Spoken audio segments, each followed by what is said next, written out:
All right, had to do it. Since I just did Who is Donna Troy, we're going to do Who is Wonder Girl. This is New Teen Titans of the Baxter series, started by Wolfman and Pérez, George Pérez and Marv Wolfman in 1984. And this is 4 years later, Pérez's triumphant return after leaving to do Crisis on Infinite Earths, Wonder Woman, and other things. We finally get a Wolfman-Pérez reunion on the Titans, and all is well with the world. They come back to answer the question, who is Wonder Girl? Can't wait to show it to you. Make sure you're subscribed to the channel if you're not already. Hit like, and let's get right into it. Okay, so this was an exciting time. Like I said, so Pérez had not been on the Titans for about 4.5 years maybe, and the wayward son came home to reunite with Wolfman on the book that they created. Things had changed drastically since then. You know, Pérez had left to do Crisis on Infinite Earths, so a lot of things were changed. A major one being Donna Troy's origin sort of didn't make sense anymore. The way, the direction that Wonder Woman was going, being rebooted by Pérez himself. So it almost makes you wonder, like, I wish well, okay, so he did try to figure it out.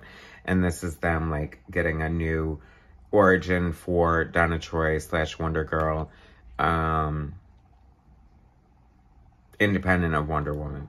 Since there's no, like, Wonder Girl, Wonder Todd, whatever, post-crisis, Wonder Horse, Wonder whatever. This cover is iconic for a lot of reasons, because this mimics the splash page to issue 1 of the groundbreaking New Teen Titans series by Wolfman and Pérez that, you know, changed comics forever, put them on the map, and just was always one of my favorite books. Such an amazing image. Colored by John Stracuzzi, who's doing this, like, airbrushing stuff, and, he covered, like, he was coloring a lot of Pérez covers at this time. Not overly crazy about it. Pérez falls into the category, for me, someone like a John Byrne, who shouldn't be, like, overly rendered, especially since he brings so much to it in way of detail. As a matter of fact, he was kind of working on the games graphic novel around this time, and purposely doing a less finished look, more just like, you know, almost like a coloring book, like allowing for knowing that I think John Stracuzzi was supposed to color it and was going to be filling in a lot of the shading and detail. So, but, I mean, it's sort of anti-Pérez in a way, as you can see here. Like, look how gorgeous this opening page is. And this is inked by Pérez, and I love this because he also inked the first page or 2 of the Who is Wonder Girl storyline. The epic storyline, just covered that. Look for it. And I mean, my God, like, this is so beautiful. This is like Pérez storytelling at its finest. You know, he's just drawing like this neighborhood, and it's like the perspective and the details, and just, it immediately draws you into the picture. Like, the insane inking. I love Pérez inking. I feel like this is him still. He switched to microns and, like, markers. I think, like, JLA Avengers might have been done with markers. But this looks like he's still using pen and ink on this. If he's just doing covers and single pages, it's hard to do, like, a full issue with that, I would imagine. But what do I know? So he's inking the opening sequence. And it's sort of like his calling card of saying, like, I am back. Pérez is back. Like, there's a ton of panels and all this great storytelling with all this. I mean, that is so gorgeous. All this detail. And then you get the classic Donna Troy and Terry Long painting that Jericho did for them as a wedding present. Then Donna's wedding photo. And then a group shot of the Titans. And it's like, they look so picture perfect. And so the way they should be drawn, especially by Pérez, and Titans Tower looks awesome. And I'm loving this. And then it's funny because Pérez was writing Wonder Woman at the time. he stopped penciling her, and so I don't know if he's penciling something else, but his workload is heavy. So he's contributing co-plots. I guess he's penciling this first issue, but then he switches kind of more to layouts, and Bob McLeod, known for co-creating the New Mutants, love his art, inks, pencils, whatever he's doing, is doing the inks, which he's more of a finisher, I would say, because he definitely brings his own aesthetic to the art. But with the Pérez layouts, the bones are there, the choreography is there, the storytelling is there, and the foundation for how the characters are supposed to look is there. And unfortunately, Danny Chase is there, and I cannot stand Danny Chase, and nobody can make me like him. So don't even try, Philip. Great shot here. I mean, this is so classic. It's like, I feel like it's a classic, you know, Pérez shot of the Teen Titans Tower without repeating himself, which is amazing. I don't ever recall seeing this angle of the spiral staircase, which I love him for. I mean, like, he always was never afraid to challenge himself. And just looking at this reminds me of all the little tips and tricks that I pulled from his art and definitely always used. I feel like I remember drawing my own Titans pages and always doing like these reflections in the floors or that paneling on the wall.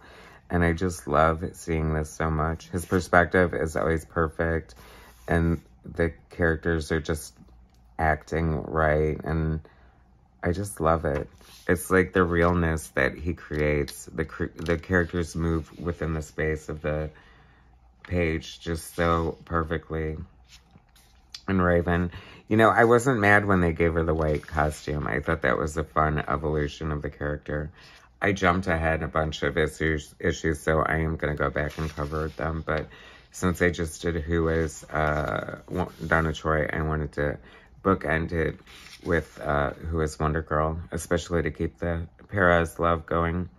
See, even though it looks definitely a lot like Bob McLeod's art, you can see the Pérez goodness underneath. Exhale, they got Donna. They were always so dramatic. I love it with their call-outs. Azar, exhale, like their own gods, you know.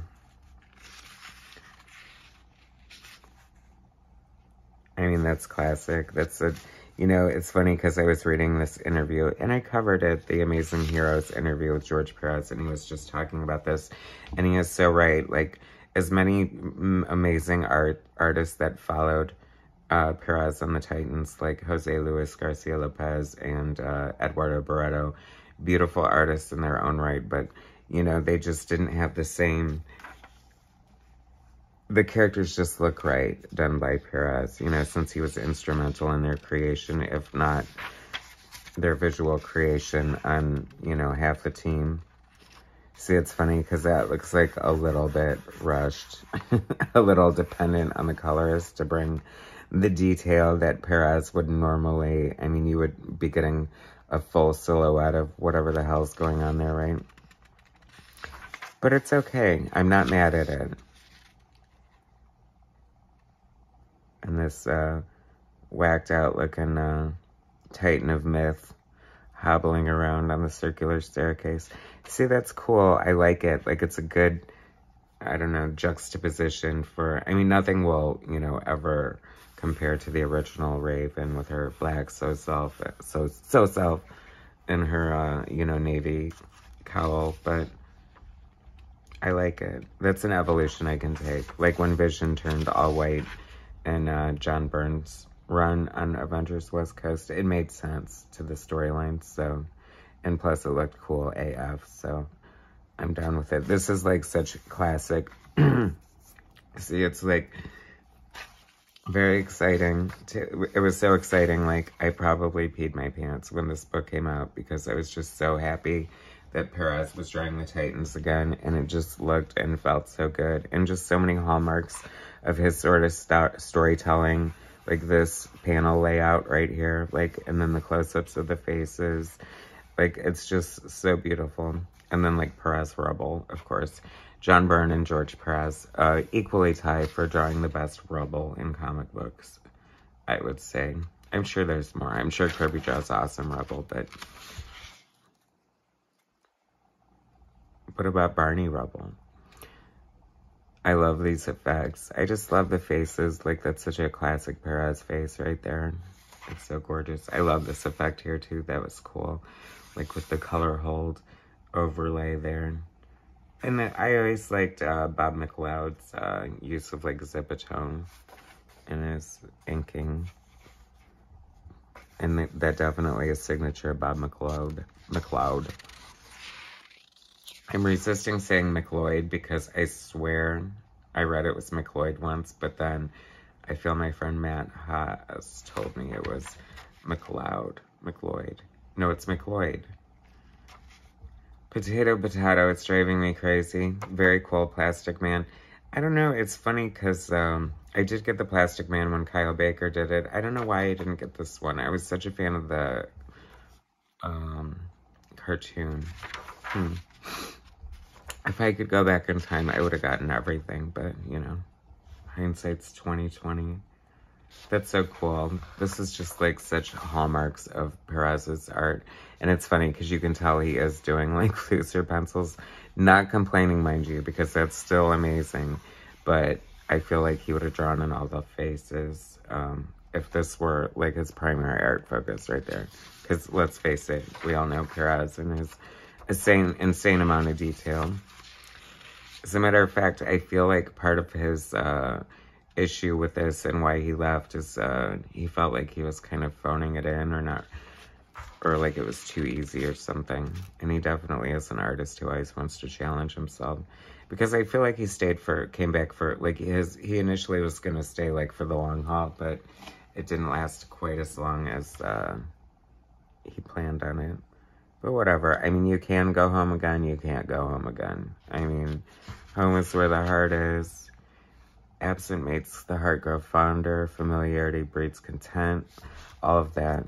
Just the funness to see, like, all these incarnations of the team. And I love it. Is that Wolfman and Perez? I would think so, maybe. I don't know. That would kind of make sense. That would be fun to include them. How did we feel about the bridesmaids' dresses, Donna's bridesmaids' dress? They were kind of pretty. The coloring's all over the place on that. Did we just say who the colorist here is? I'll be surprised if it's Adrienne Roy. Oh, it is Adrienne Roy. Well, and John Costanza is the letterer, so a lot of the team's back together. Barbara Kessel, editor, amazing editor and writer. I feel like her and her husband, Carl, wrote things together. But she wrote stuff on her own. Hawk and Dove. Brought Rob Liefeld into the fold, so she can always say that. That's so cool. I love this. This is, like, really gorgeous.